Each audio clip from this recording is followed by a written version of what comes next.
तो इसलिए जब आप इतनी मेहनत करने के बाद पहुंचेंगे तो भले ही आपकी ज्वाइनिंग सैलरी 4 महीने बाद आएगी, लेकिन उससे पहले ही आपको इतना सारा पैसा मिल जाएगा कि जो भी आपकी दिक्कत रही होगी पैसे की वो सॉल्व हो जाएगी। और जब आप आईएएस आईपीएस बन जाते हैं तो फिर तो आपके रिश्तेदार, अपने जानने वाले जो हैं, वो भी आपको, अगर आप एक बार भी मांगते हैं कि अरे थोड़े पैसे चाहिए, तो वो कहेंगे अरे कैसी बात की, हमें आपकी सेवा करने का सौभाग्य प्राप्त हुआ कि आपने हमसे पैसे मांगे, ले जाइए, कितने चाहिए बताओ। आप मांगेंगे 10, वो देंगे 20। अरे इनसे क्या मतलब ये कहना कि मिलेंगे नहीं मिलेंगे, यहाँ तो मिलेंगे मिलेंगे, और कितने काम आएंगे वो तो अलग ही बात है। ये सब क्या होता है, आपकी मेहनत का नतीजा होता है।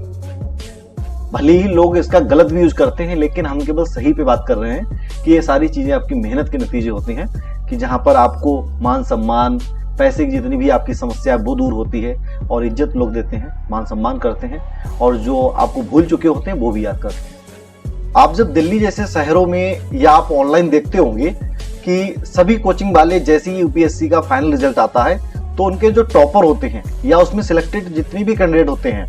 उनमें से कुछ लोगों के नाम शो करने लगते हैं। किसी का कहना होता है कि इन्होंने हमारे यहाँ से जीएस की तैयारी की है, तो किसी का कहना होता है कि इन्होंने हमारे यहाँ से मॉक इंटरव्यू दिए हैं, तो किसी का कहना होता है कि इन्होंने प्रीलिम्स की तैयारी की है। लेकिन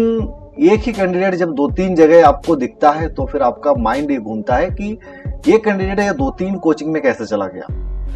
मतलब स्वाभाविक सी बात है कि जीएस की अगर उन्होंने पढ़ाई की है प्री या मेंस के लिए, कोचिंग से की होगी, ऐसा तो है नहीं कि 2-3 कोचिंग से उन्होंने जीएस पढ़ा होगा। आप ऐसे समझिए, जो यूपीएससी का फाइनल रिजल्ट आता है उसकी जो लिस्ट आती है उसमें जैसे ही नाम होता है, समझ लीजिए बस उसी समय से पैसे की बारिश आपकी जिंदगी में शुरू हो जाती है। और जबकि अभी आपकी ज्वाइनिंग नहीं हुई होती है, ना ही अभी गवर्नमेंट ने आपको कोई पैसा दिया होता, ना कोई सैलरी दी होती है, लेकिन फिर भी पैसे आने शुरू हो जाते हैं। वो आपकी ये इतनी कठिन मेहनत के बाद ऐसा होता है। लेकिन ये होता कैसे है? देखिए होता क्या है कि जब यूपीएससी का रिजल्ट आता है उसके बाद कई कोचिंग सेंटर ऐसे हैं जो कई कैंडिडेट का नाम शो करते हैं, कि बड़े बड़े बैनर लगाते हैं, बोर्ड लगाते हैं कि इस कैंडिडेट ने इतनी इतनी रैंक पर एग्जाम में मतलब सफलता हासिल की है। अब उन्होंने ऐसा कुछ नहीं लिखा होता है कि इस कैंडिडेट ने हमारे यहाँ से सफलता हासिल की है, केवल उन्होंने नाम शो किए होते हैं। तो इसका मतलब ये तो नहीं है कि उन्होंने वहां से मतलब पढ़ाई की है। ऐसा भी हो सकता है कि केवल वो उनके लिए मतलब वो शुभकामनाएं दे रहे होते हैं कि आपने इतने अच्छे मार्क्स लेके आए हैं तो इसलिए आपको बहुत बहुत शुभकामनाएं, तो इसलिए आपका फोटो लगा दिया और बता दिया कि लोगों को कि आपकी इतनी रैंक आई है।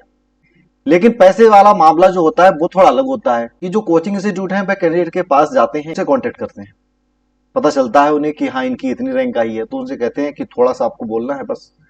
आपको केवल ये कहना है कि हमने यहाँ से जीएस पढ़ा था, आपको ये कहना है कि हमने इनके टेस्ट दिए थे, टेस्ट सीरीज ज्वाइन की थी, आपको ये कहना है कि हमने यहाँ से मॉक इंटरव्यू दिए हैं और हमारे इंटरव्यू की तैयारी टोटली इन सर से या इस कोचिंग संस्थान से हुई है।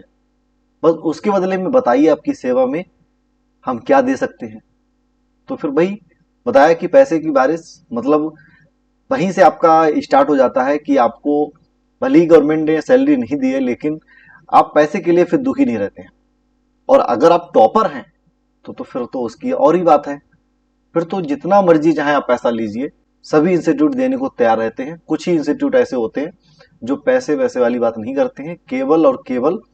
यही शो करते हैं कि हाँ इन्होंने इतनी रैंक हासिल की।